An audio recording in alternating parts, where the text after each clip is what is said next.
Hey y'all, you're listening to the Correctional Junkie podcast, where we talk about healing, survival, and the human side of working behind the walls. I'm your host, Nurse B, and this is episode 32, Expressing, Not Suppressing. Let's be real, most of us were taught to suck it up. Don't cry, don't talk about it, don't let anyone see you struggle. And over time, that becomes normal. But here's the truth. What we don't express, we suppress. And what we suppress eventually explodes. In today's episode, Expressing, Not Suppressing, we're talking about how to release what's been bottled up in ways that are safe, healthy, and free. Because you can't heal from what you keep hiding. The cost of suppression. When you're constantly exposed to stress, trauma, or conflict, you start storing these emotions like files in a cabinet, right? Until there's no more room. That's when you see the outbursts, the shutdowns, the burnout. Signs of emotional suppression. Now y'all listen to these signs. You might know some in yourself or in another coworker. Snapping over small things.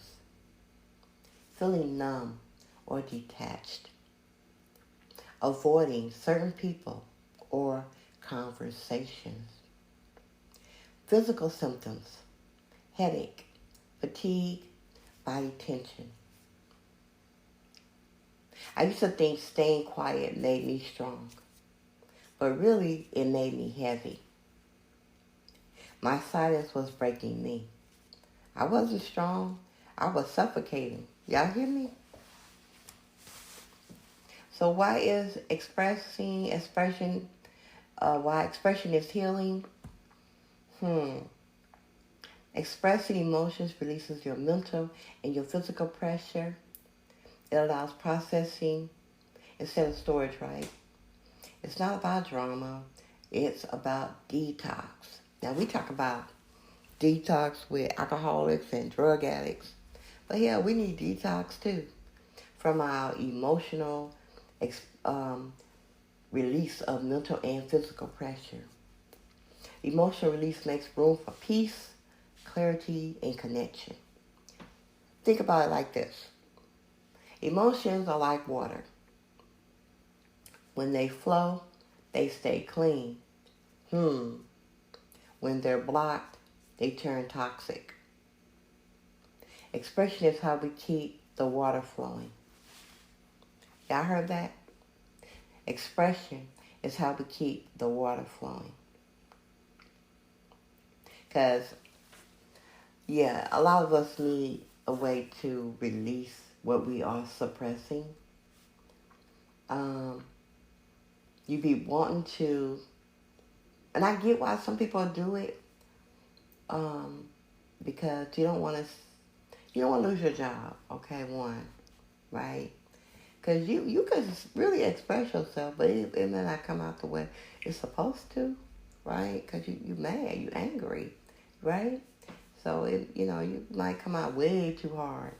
So my thing was always, I have nothing good to say. I ain't gonna say nothing at all. Just be quiet. But that's not always good, right? So here's where it gets practical. Expression doesn't always mean talking. It can look like movement, writing, creativity, or even silence, as long as it's intentional. Now, journaling or voice notes, like writing down your thoughts, no filter. Don't filter, use no filter. Just write freely. Write freely.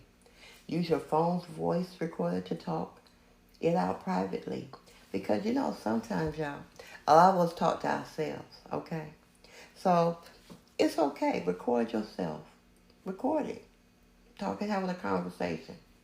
Sometimes saying it out loud is the release you need, right? Another thing you could do is art, music, or creative outlets. Paint, draw, sing, play an instrument, or create a digital art. These are forms that give you emotion, a shape, and voice. I know people who couldn't say what they felt, but they wrote poems or lyrics that said everything. That's expression. That's survival art. I mean, why y'all think music is so big, right? Music industry is humongous. Why? Because people are writing lyrics on about what's on their mind, what's bothering them, what they want people to know, right?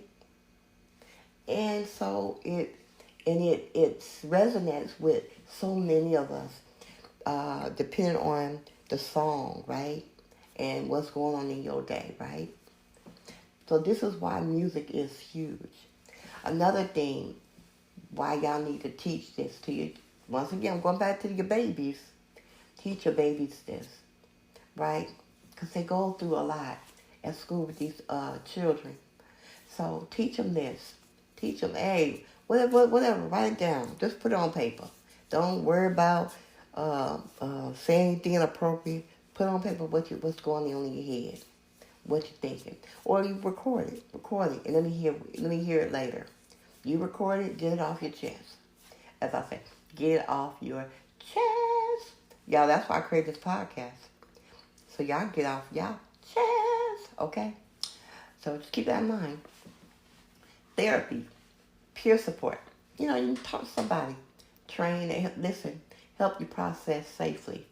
Because you might be really going through some real traumatized stuff that, you know, if somebody else haven't been through it, they might not understand, okay?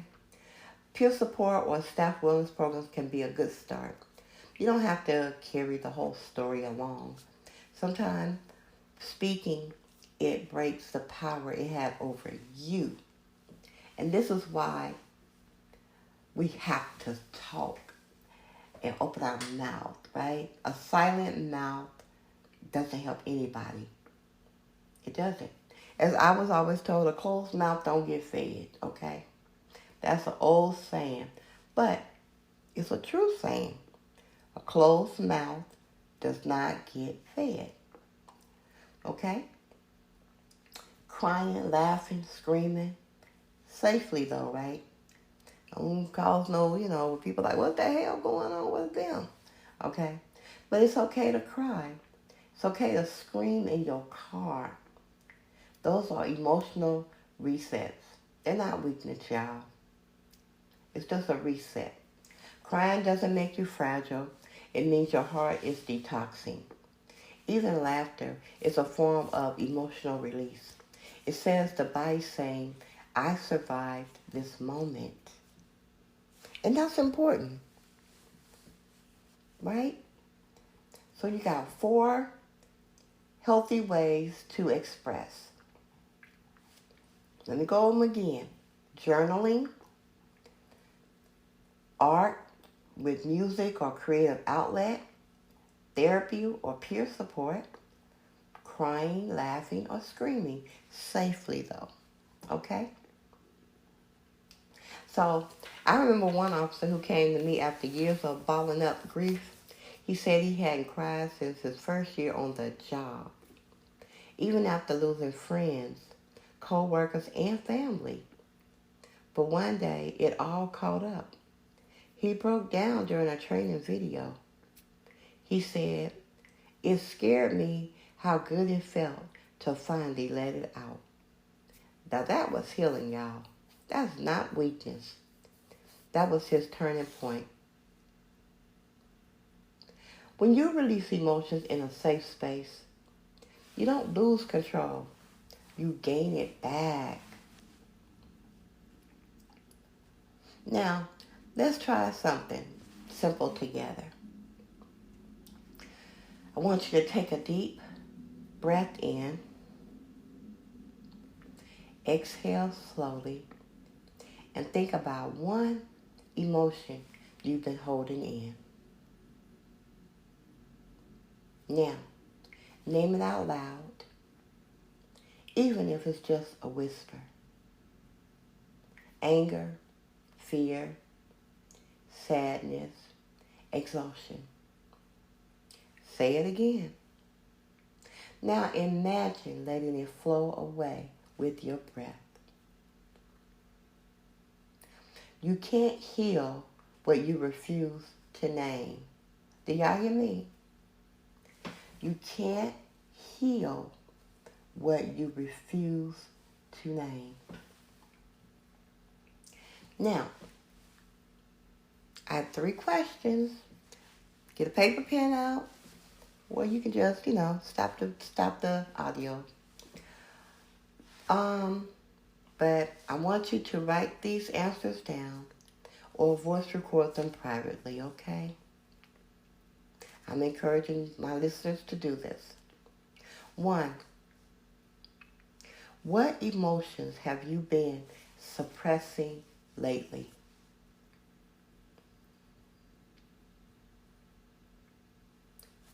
2, how does your body react when you hold things in?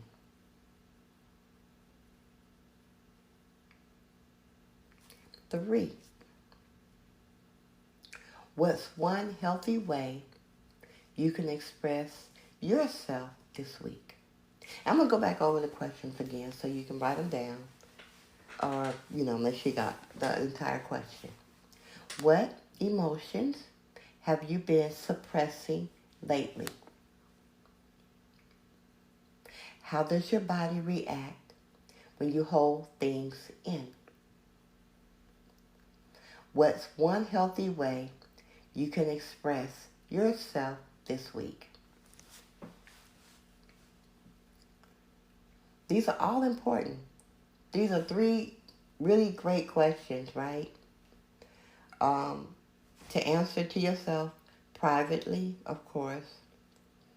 And like I said, you got the expressing healthy ways of what you can do to just take that one thing, one healthy way, and start utilize it this week yourself, okay?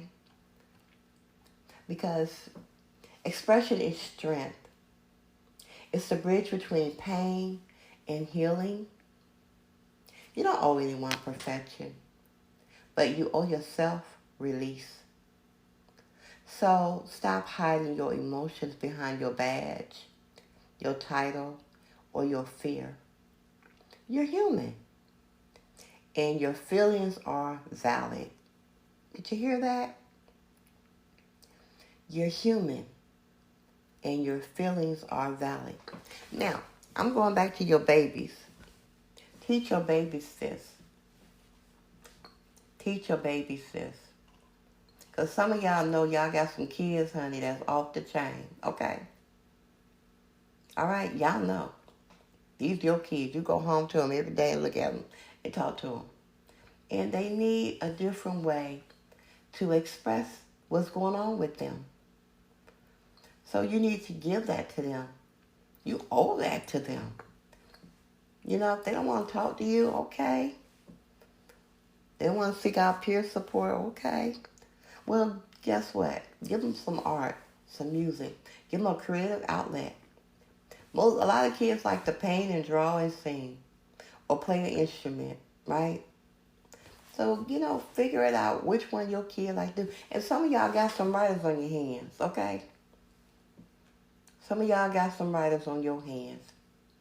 And some of y'all got some children that like to scream and cry. And others, y'all have the ones that are the jokesters in the house. They love to laugh, right? Laughter is their thing. So whichever one is your kid or children, find something healthy for them, a healthy way for them to express when they are feeling some kind of way, right? Because like I said, when they're not expressing themselves, they're suppressing it.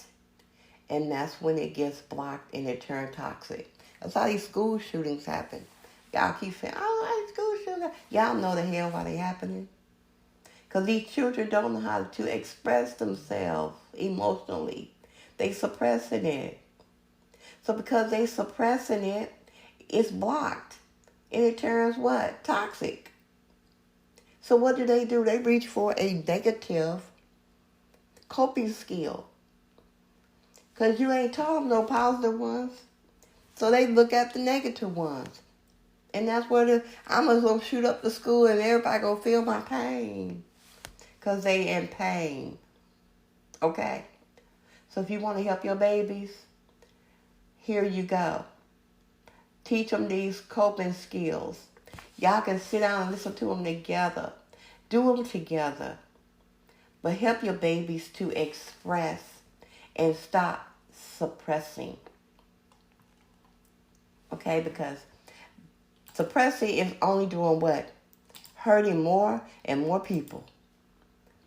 More and more kids are being traumatized. More and more kids are being murdered at the hands of another child. Right? And because of what? Because of what? Now, it be because of stuff that you and I as adults say, oh, that's just stupid. That's just dumb. I don't know what the hell they think about. Yeah, to us. But to that kid was really in pain. That kid was really hurting. I don't know what's going on at their house. But that parent know. And these are positive coping skills that you can teach your babies. Your nieces, your nephews, your little cousins, okay? Don't forget about them babies too. You can teach them. Teach them, help them. Because you know what? When children learn something that worked for them, they share it with other children. Just like they share bad stuff, they share good stuff too. So we got to start projecting the good stuff onto our kids so that our kids will say, hey, when they see another kid hurting, they can say, hey, I've got some things that might work for you to help you. If you don't want to talk about it, that's okay. But let's do some things to help you to break it down, to get back in the good space. Okay? Come on. Think about it, y'all. Think about it. These are our kids, our future. If we don't get this under control, we don't have anybody to take care of us when we old, okay? We just not. Because everybody going to be dead or locked up or both. So we have to help our young people. If this episode spoke to your heart, share it with someone who's been holding too much inside. Follow Correction Journey for the next episode. Building support systems, yes. Where we talk about how real connections can help you heal faster and stronger. Don't forget, that is why I created this podcast. It is for anyone that wants to share, that feel like I got some things going on that's been bothering me at this corrections. Corrections is hard. You know, it's a beast of its own. And it's a beast that is sometimes tameable, but mostly untameable. And you just don't know. When you walk in on a day-to-day, you don't know what your day going to be like. You pray, hey, I have a great day, but that don't always be your outcome. You know, things happen beyond our control. So we have to have healthy ways to express ourselves and to offload this. And this is why I am doing these 10 episodes on positive coping skills to give us all a little bit more than what we get at work, to have a little bit more more choices to say, you know what, that don't work for me, but you know what, this right here might work for me. And then you know what, if you start to use these coping skills and you see that it's working for you, drop me an email. Hey, Nurse B, thank you. Thanks for that. I needed that. I didn't even know I needed that, but thank you. Share it. Say, I want to come on your podcast. I want to share how these coping skills helping me. You know, or just share it with somebody else that might need it. Because we all need support from each other. We all need a way to release. Okay? Until the next time, I really want us to be on top of it.